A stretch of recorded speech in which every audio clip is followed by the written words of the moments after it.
Ladies and gentlemen, my name is Zach Bergling with Purdue University, West Lafayette. Today, we're going to be discussing and learning a little bit more about the online Masters in Education with curriculum and instruction. Today's agenda, well, obviously, we're going to be able to meet myself and our Associate Professor, Dr. Kenney. Why choose Purdue University? Why a master's degree in education with curriculum and instruction, some overview with that, learning outcomes, concentration options, curriculum details, some FAQs at the end, along with some admission requirements and next steps. Today, I have the pleasure of introducing Associate Professor of Mathematics Education, Dr. Rachael Kenney, along with myself, Zach Bergling, Executive Online Enrollment Counselor here at Purdue University, West Lafayette.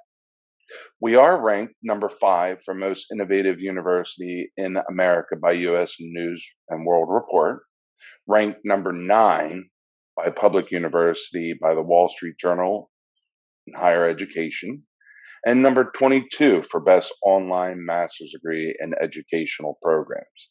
And that's in the entire United States.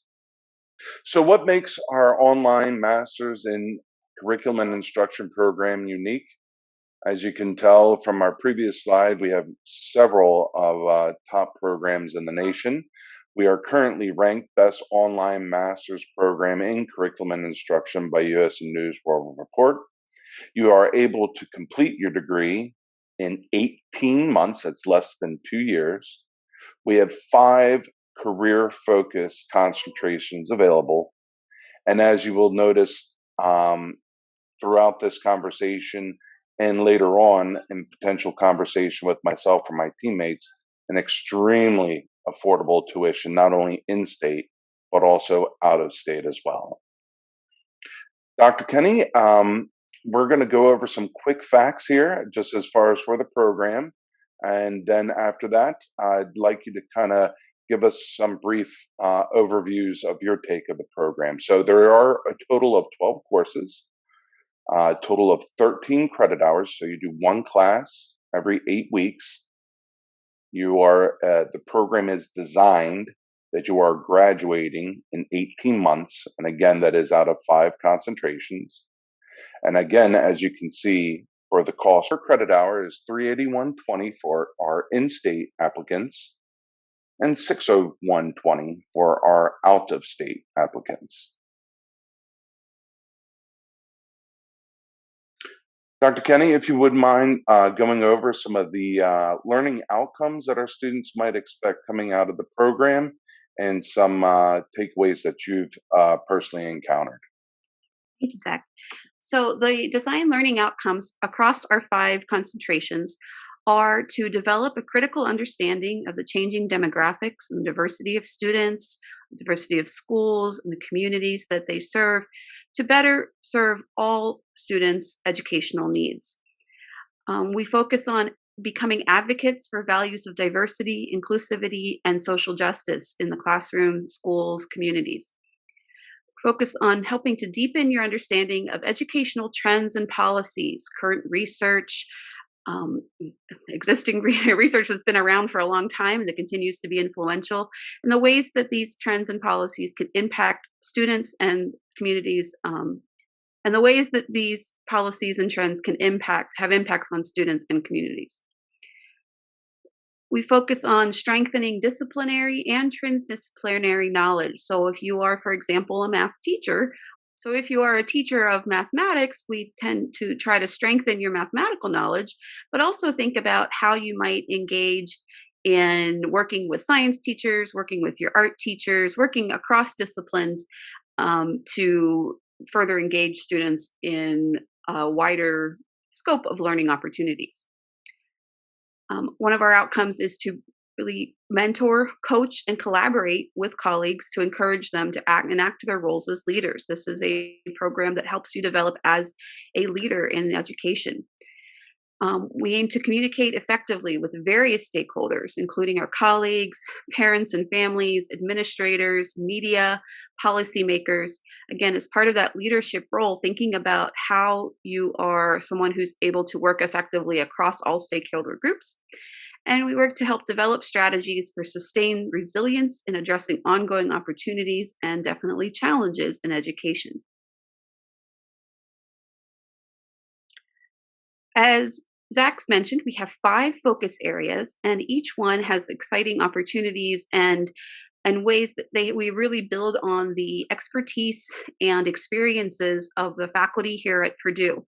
The first program I'll describe is English language learning. This is a program for teachers who want to learn how to provide high quality language and content area instruction for students learning English as an additional language in the US and around the world. This could be from elementary, middle school, high school levels.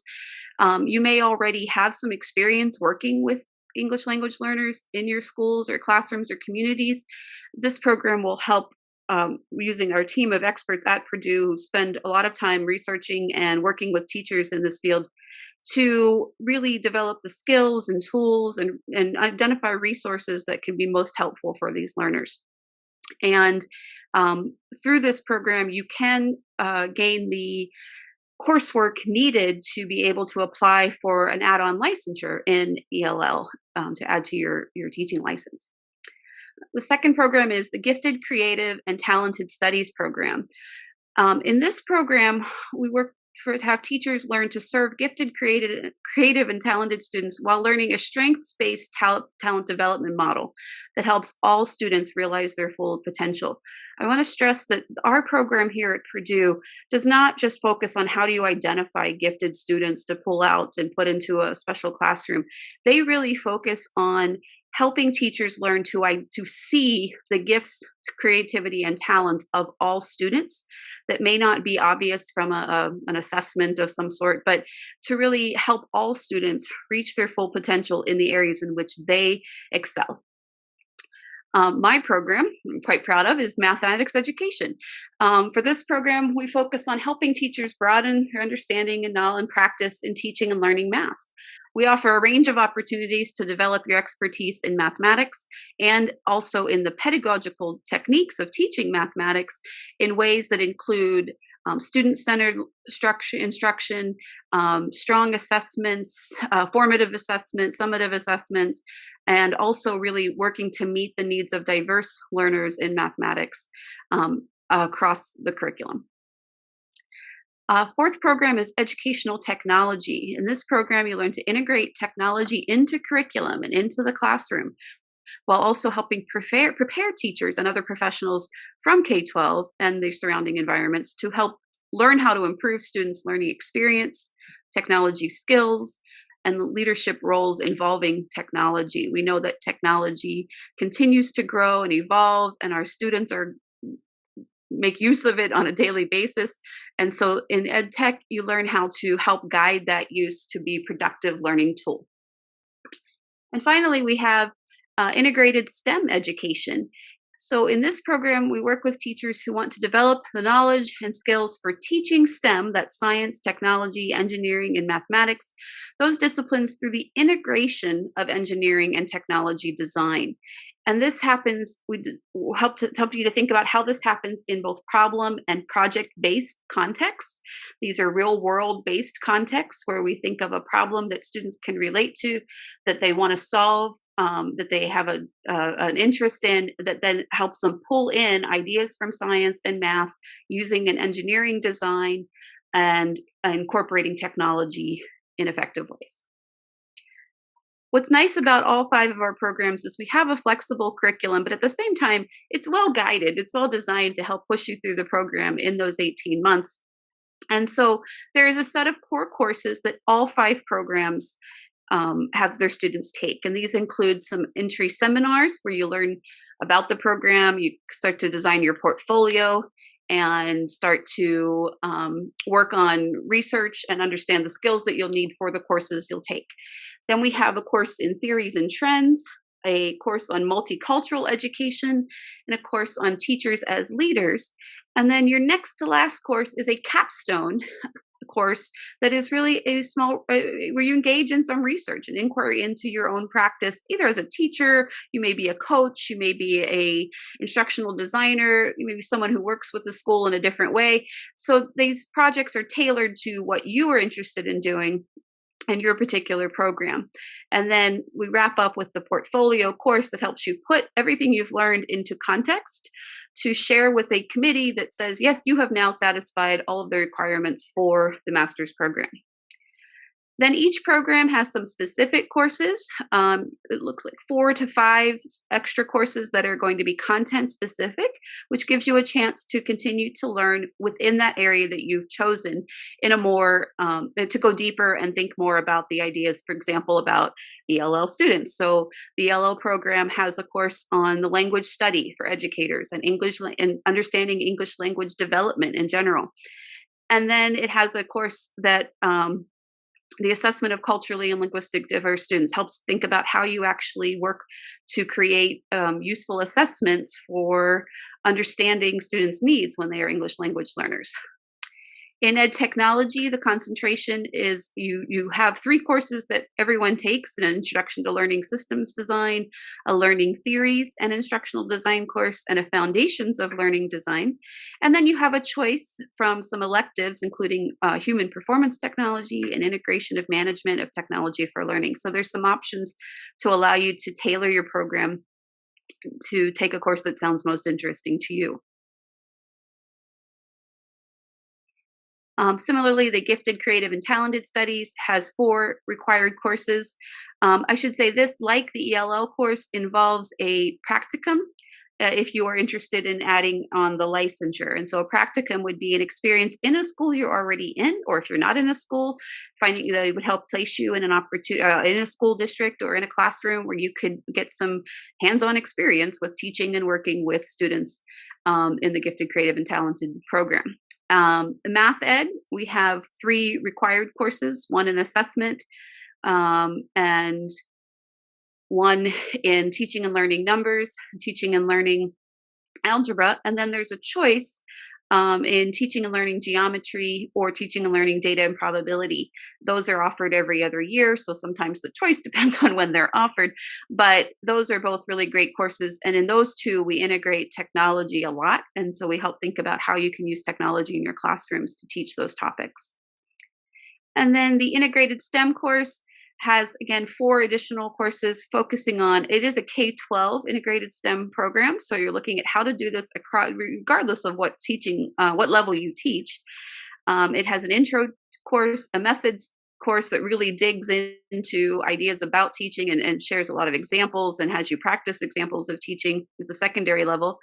And then incorporates engineering and technology design, really goes into detail on that. And then the assessment in STEM Ed is the same course that the math education concentration takes. And there are elective courses available, at least 1 for all programs except ELL. So I get a lot of students, Dr. Kenny, that ask, am I required to be online at a specific time? Mhm. In your experience, is there a specific time that students do need to log on? I mean, I go into detail with that with my students, but now that you have the floor, if you don't mind, can you explain that a little bit or give some detail as to your expectation? Sure. So I would say in most of the courses, there is not a specific time. There are some faculty who really like to have that opportunity to bring everyone together and have some synchronous conversations online. So it's not, I wouldn't say that it's never a case, but they usually work with the students in the class to find a common time. And it would not necessarily be a weekly thing or happening every time throughout the semester. But most of the courses that I've taught or been part of designing have been designed so that there are weekly goals and assignments, but students have the opportunity to work on those at their own pace throughout that week. We try to set some milestone like goals, like maybe you have this done by Thursday so that you don't feel behind by Saturday or something like that. But mostly it's asynchronous experiences. Excellent, Dr. Kenny. So, what is the typical workload for a student? I know a lot of them are very passionate coming into the program. They're excited. They're ready to get to work. But what is the expectation that the committee has for a student to be successful in the degree track? Sure. And we are excited to have those passionate students. And I would say what we're doing here is you tend to take just one 3 hour, 3 credit course per 8 weeks, unless they've got the seminars that are one extra credit, or the portfolio course is a 1 credit course. But so in that 8 week period, we would expect that you'd be putting at least 15 hours a week into the material for the courses. Again, when we can in this condensed form, it really is a lot of things we want to get through, and important information and important activities to engage our students in. So we tend to ask them to commit to at least 15 hours a week. Excellent, excellent. Thank you very much. And I do get this question quite a bit as well. If a student needs a GRE or a GMAT to apply to the program, that is a definite no. Mhm. We do not require that. As far as for becoming a licensed teacher, I get a lot of students that are asking me, am I a licensed? Do I get my initial teaching certification coming out of this program?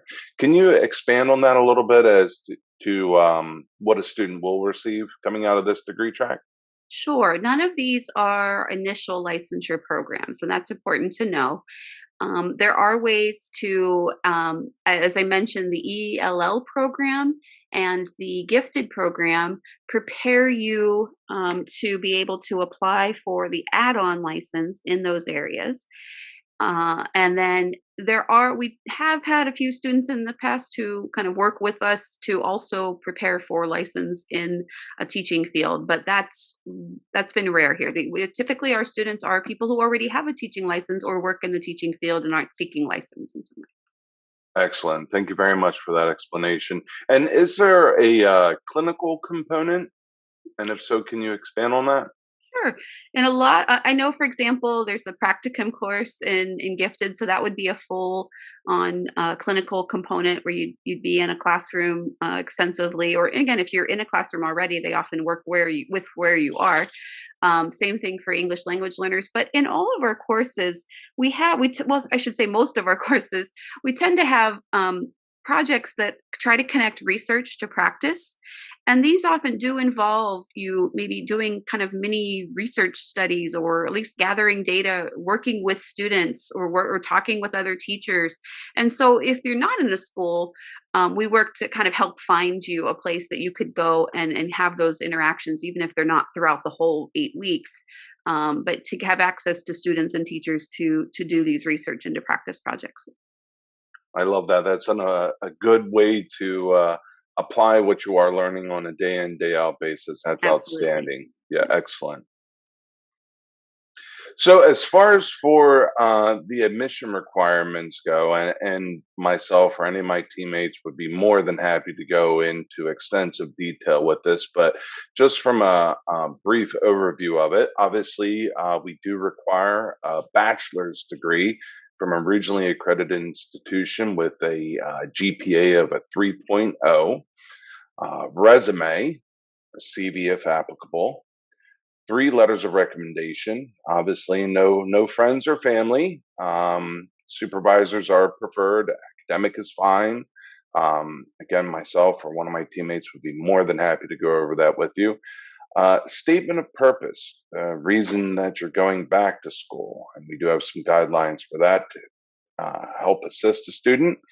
Official transcripts from all universities attended. We do have a system here that we do try to absorb the costs for students on that. So we attempt, and I'll put little asterisks around that. We attempt to order transcripts from all universities that a student may have attended. Sometimes that's not the case, unfortunately. That is up to the school's decision as to whether or not they're able to release it without the student's official request, a completed application and fee. Obviously, one important thing is to be considered for admission because we do not require a GRE or a GMAT. Students must complete an interview with admissions advisor like myself or one of my teammates in addition to the items above.